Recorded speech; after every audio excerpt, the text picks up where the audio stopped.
कि गलती से भी दूसरे साइड का ऑपरेशन ना हो जाए। क्वाड्रिसेप्स का आजकल बहुत ज्यादा चलन चल रहा है, but as far as research says, in my personal opinion, it is good for the patient as well as for the surgeon. Everyone is happy with that. आपका सर्जरी शेड्यूल्ड है, say for example for tomorrow, तो आप मेरे पास आते हैं एक दिन पहले, हमारा कुछ पेपर वर्क होता है वो सब फॉलो किया, आपको हमारा जो टीम के लोग हैं वो एक लिस्ट ऑफ आइटम्स देते हैं जो आपको प्रोक्योर करनी होती हैं, जैसे कि कुछ नी ब्रेस वन ऑफ देम। वो छोटी मोटी चीजें आप खरीद के अपने पास रख लेते हैं। उसके बाद आप सर्जरी के दिन मॉर्निंग में ही आते। तो सर्जरी से यूजुअली हम लोग 8 आवर्स बिफोर NPO बोलते हैं, दैट इज नील पर ओरल। आपको अपने माउथ से कुछ भी नहीं खाना या पीना। 8 घंटे, सर्जरी से 8 घंटे पहले आप कुछ खाएंगे नहीं, कुछ पिएंगे नहीं। I know it's difficult when it is summers. Usually हम आपको 2 आवर्स बिफोर कुछ लाइट सा लिक्विड दे सकते हैं, बट नॉट समथिंग कि आपने कोई होलसम मील ले लिया या चाय या कॉफी ले लिया, नथिंग लाइक दैट। तो आपका मॉर्निंग में सर्जरी शेड्यूल्ड है, उससे एक रात पहले से आप कुछ खाएंगे नहीं, कुछ पिएंगे नहीं। और जो पर्टिकुलर नी है जहां से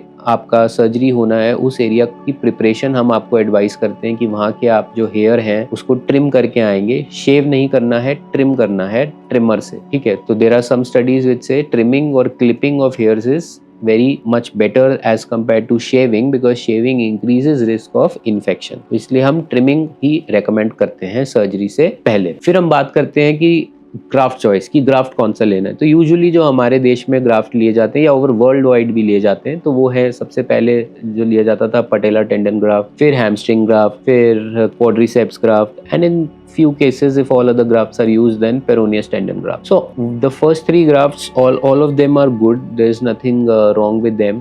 सबके अपने प्लस हैं, कुछ माइनस हैं। In my opinion hamstrings is good. Quadriceps का आजकल बहुत ज्यादा चलन चल रहा है, but as far as research says they all are equivalent. कोई किसी में ज्यादा कुछ अंतर नहीं है लॉन्ग टर्म में जाके। और as far as Indian population is concern, जिनका quadriceps as compare to American और वेस्टर्न पॉपुलेशन थोड़ा सा पतला होता है, उनके केस में पोस्ट सर्जरी जो है थोड़ा सा मुश्किल रहता है, प्लस एक स्कार भी एक्स्ट्रा आता है। If you are taking quadriceps तो एक स्कार एक्स्ट्रा हो जाएगा ऊपर वाली साइड में। If you are taking hamstring तो वो स्कार तो वैसे भी यूज हो जाएगा आपके टिबियल टनल बनाने के लिए।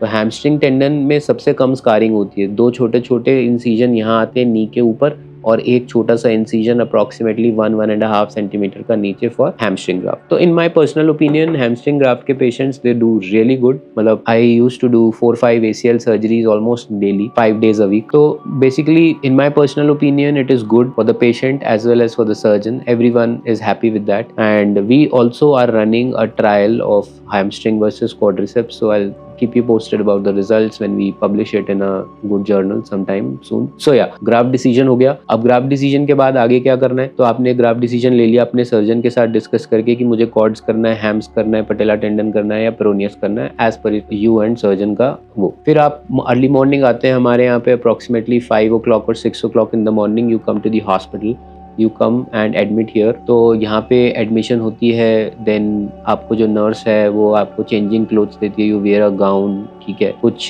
बेसिक चेकलिस्ट फॉलो करते हैं जो हमारे ड्यूटी पे रहते हैं, हमारे resident doctors, they follow some protocols, जिसमें WHO चेकलिस्ट होती है। उसमें प्री ऑपरेटिव चेकलिस्ट को चेक कर दिया जाता है कि आपका जो लिम्ब है, जोन सा राइट है या लेफ्ट है, उस पर मार्किंग की जाती है बड़ी सी। और हॉस्पिटल में आने के बाद ऑपरेशन तक कम से कम आपसे 20 बार ये लोग पूछ लेंगे। सर्जन भी पूछेगा, एनेस्थीसिया स्टाफ भी पूछेगा, सपोर्टिंग स्टाफ भी पूछेगा, सब लोग पूछेंगे कौन से पैर का ऑपरेशन है, क्योंकि everyone wants to Dabali confirm कि गलती से भी दूसरे साइड का ऑपरेशन ना हो जाए। तो आपको भी इस चीज के लिए अवेयर रहना है और एनॉय नहीं होना कि सब लोग ये क्यों पूछे जा रहे हैं, बिकॉज ये सबका काम है। जहाँ पे एक दिन में 30 सर्जरी होती है, 30 ACL का, 30 नी का सर्जरी हो रहा है, 5-7 शोल्डर का सर्जरी हो रहा है, 1-2 हिप का सर्जरी हो रहा है डेली, जहाँ पे इतना ज्यादा वर्कलोड होता है, तो वहाँ पे कंफ्यूजन होने का रिस्क होता है। तो वो they will always check your name, your UHID कि आपकी पेशेंट आइडेंटिटी सेम है। कभी कभार सेम नाम के 2 पेशेंट होते हैं, तो इसीलिए do not get annoyed, it is just a part of our work protocol